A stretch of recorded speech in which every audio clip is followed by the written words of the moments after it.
Right, 3:58, 2 minutes to the top of the hour here at Lookuptv. It's not that good a day. We've lost our colleague, and I'd just like to call on you to allow us to take a moment of silence to just reflect on this particular individual that we did lose.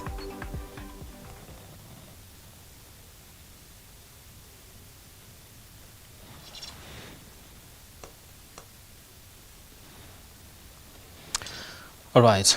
Victor Chege was a colleague here at Lookuptv, and he lost his life just today. We start the program tonight, this afternoon. My name is Brian Amwai. Thank you so much for your time and trusting us to bring you up to date with the news-making headlines across the country. Azimio leader Raila Odinga on Monday raised concerns over the proposed Finance Bill 2023, noting that it was a move by the government to punish Kenyans. Now speaking to the press, the former Prime Minister argued that the bill went against promises that the head of state had earlier made. Raila demanded that instead of subjecting all government employees to new mandatory taxation, the regime should instead reduce the size of government excess cabinet secretaries, principal secretaries, directorates, advisors, aides, departments and cars that are gobbling up finances for no good value for money. Let's listen in to what he had to say earlier on.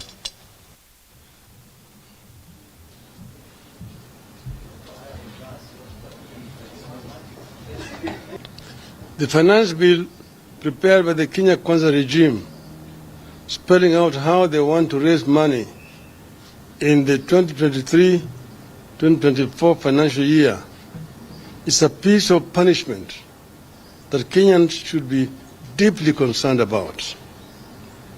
We are shocked that anybody living in Kenya and who understands and appreciates what Kenyans are going through can come up with the taxation proposals the bill is making. It is even more shocking that a regime that promised to lessen the burden of the so-called hustlers, Mama Mboga, watu wa mjengo, can turn its back so soon on the same people. The tsunami of taxes in that bill will bury everyone, especially the jobless youth and the poor struggling down at the bottom. The bill is a promissory note to strangle and suffocate the hustlers from whose necks Ruto promised to remove the rope.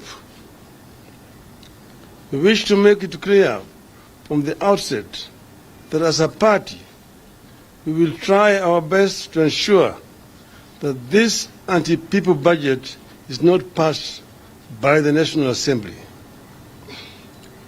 In the event that Kenya Kwanza uses its hired majority and passes the bill as it is, we want the people of Kenya to understand that it is Kenya Kwanza's bill. It is the Kenya Kwanza's budget. It will be Kenya Kwanza strangling Kenyans. We will instruct our members of parliament to have nothing to do with it.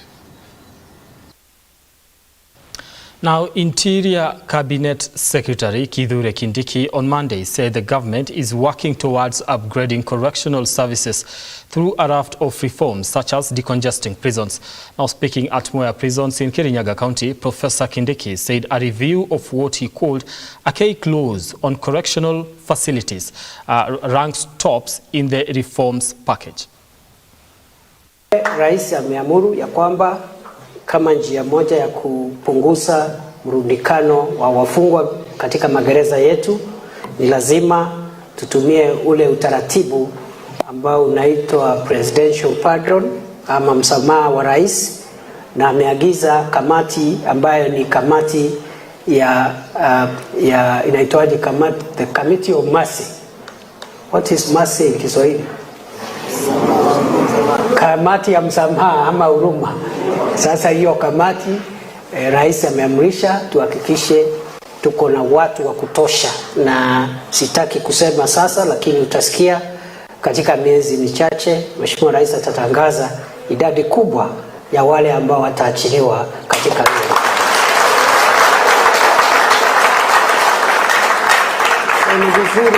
vizuri kuweka tabia mzuri, kwa sababu opportunity ama nafasi kama ikikuja, bila shaka unakuwa katika huo mpango.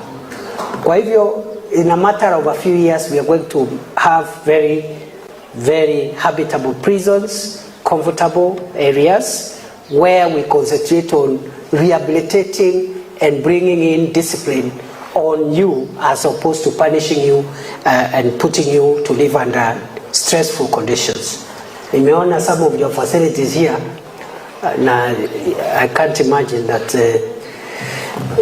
these are our facilities. It should not be like this. This is right. This is not right. It is wrong. It is actually wrong.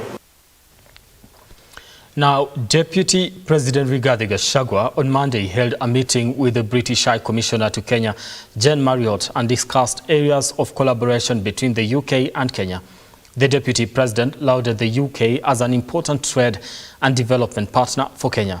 Now, the discussion centered around security in the northern parts of Kenya ahead of the upcoming Kenya-Somalia-Ethiopia Borderlands project, a cross-border project seeking to enhance peace and stability and strengthen social and economic diversity in the border areas.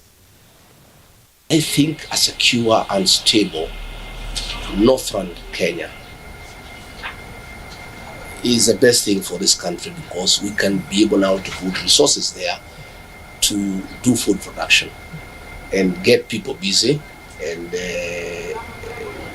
support the rest of the country, because the lands are vast, yeah, and they're also very productive. Yeah. If we can get it right, we secure so that there is no insecurity, and then we go to irrigation, then the problems of this country in a very sustainable manner are sorted. I think we've discussed before the opening of the border when we were in LAC together, and how the formal reopening of the border, when it reaches that stage, will enhance that trade security and take the rug out from under the feet of Al-Shabaab. Right. Because they won't be able to do illegal revenue. They'll be spotted more easily, yes, going across the border, because everybody else is using legal routes. So I'm just delighted that we can commit to this for a sort of 3-4 year period of cooperation together. We're very much aware of the history of the region, and that some of the instability was on decisions that my colonial forebears took. And so I also feel that there is a moral obligation to work with you and support you. We don't need to overemphasize on the relationship between Kenya and the United Kingdom. Our history is a long one and a good one. And that is why even the president found time to go and attend the coronation of King Charles.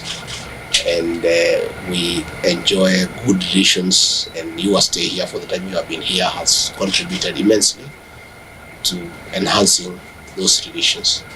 And as trading partners, we are doing very well, and it is our belief that we'll even do much better as we go along.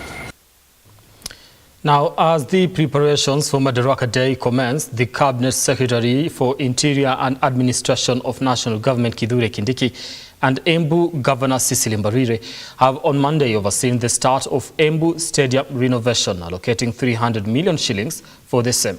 Now, the renovation will be under strict supervision by the Kenya Defence Forces.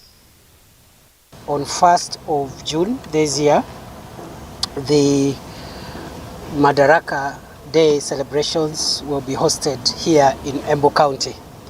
This is in line with the policy of the government of Kenya to decentralize the celebration and hosting of national holidays across our country. The purpose of decentralization is first and foremost to build national cohesion and national unity. There is also the other reason that when a town or a county like this one is hosting a national event, we take advantage and improve various infrastructures that have nothing to do with where the event will be built. And the governor is here, my sister, Her Excellency Mbarire. She will confirm that there are a few other facilities in the pipeline for Embu, now that they'll be hosting the nation here.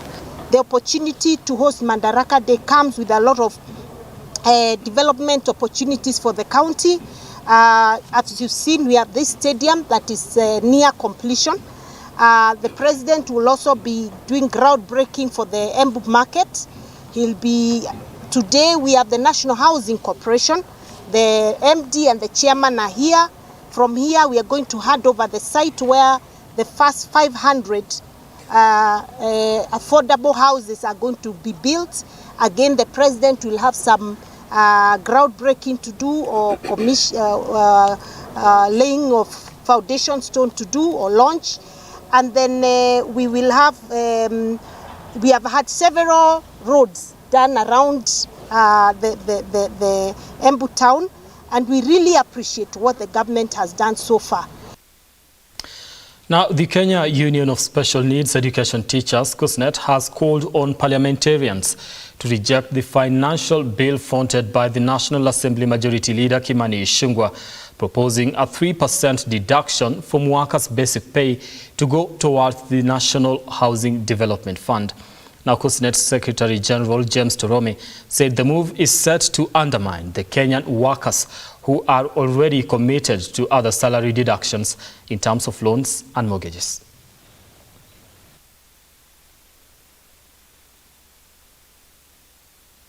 What they have and the economic situation in this country, we are not reading from the same script.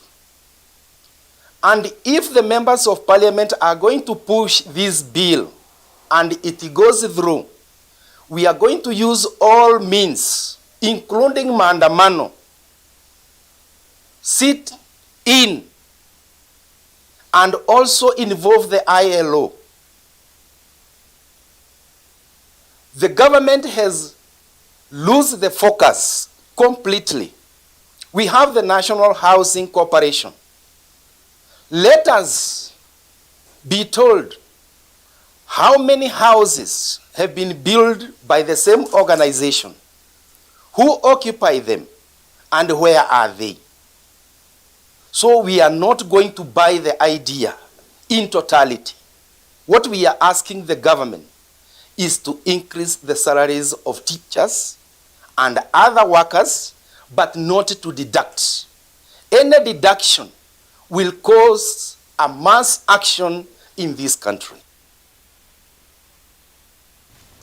Now, the Christian Foundation Fellowship Church in Nyahururu town has launched a campaign to sensitize the local communities to plant trees and also protect forests. Now, while launching the awareness campaign, Bishop Peter Kinyua said the program is aimed at introducing a tree planting culture among communities in the area. Ningewasihi tafadhali, maana wewe umebarikiwa na sio bishop wala pastor peke yake. Hata mshirika ambao amebarikiwa na amebahatika kuwa na uwezo wa kununua miti. Hebu tupande miti, tusaidie taifa letu, tutengeneze mazingira, maana mazingira ikiwa sawa, hatutakuwa tunakuwa na ukafu wala kukosa mvua. Kwa hivyo ombi langu ni ya kwamba hii jambo tumelianza. Hebu liwe hivyo katika mikutano yote ya umati. Hata kana kwamba ni machief, hata kana kwamba ni MCA, member of parliament, every meeting you call, it is very good for you. Unue miti kama hii. Baada ya mikutano patia mtu moja, miti miwili, na utabarikiwa na Bwana in Jesus name. Tumefurahia siku ya leo vile tumepatiwa miti na daktari wetu Bishop Kinyua ambaye ametupatia miti na avocado za hash ndiposa tukaweze kupanda. Kuko na mvua nyingi sana huu mpande wetu wa Laikipia, tumebahatika amepatia hata wa senior citizen wale wako na 60 years and above wamefurahia sana. Mimi nakaa hapa Nyahururu na niko na plot naenda kupanda hii miti na naamini ati mwaka 2-3 tapata mazao na nitapata raha. All right, now it is with a heavy heart that we announce the death of a member of the Lookuptv family. Victor was a staff member in the technical department at the time of his passing. Now, he will be remembered as a dedicated employee, a friend, and a colleague with a heart of gold that warmed up to everyone that crossed his path. Victor leaves behind a young family. He was a married man with 2 children. May his soul rest in eternal peace.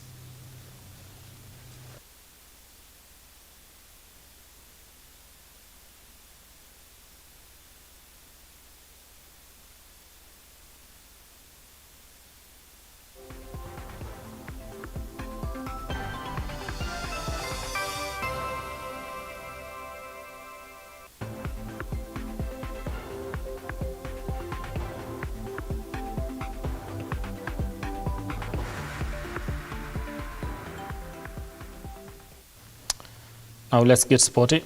Henry Onyango's second half strike was enough for KCB FC to seal a 1-0 win against Postal Rangers in an FKF Premier League round of 29 clash.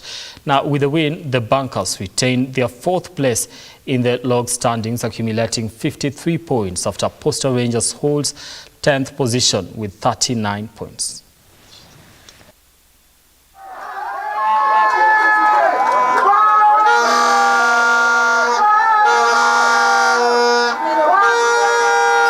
I'm very happy for the boys because this was our 4th match without a win, and we have managed to get a win today. The match was tough, it was going to be tough, but tactically we were superior, especially after scoring the goal.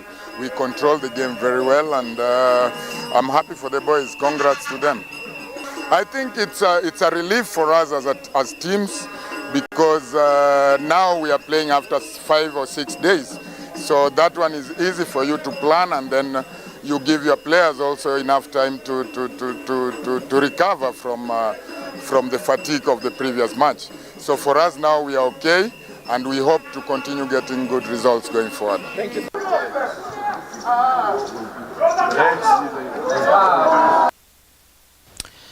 Now 13 times English top flight league title holders Arsenal stunned Newcastle United by 2 goals to 0 in a Premier League battle for top 4 fixture. Now a goal from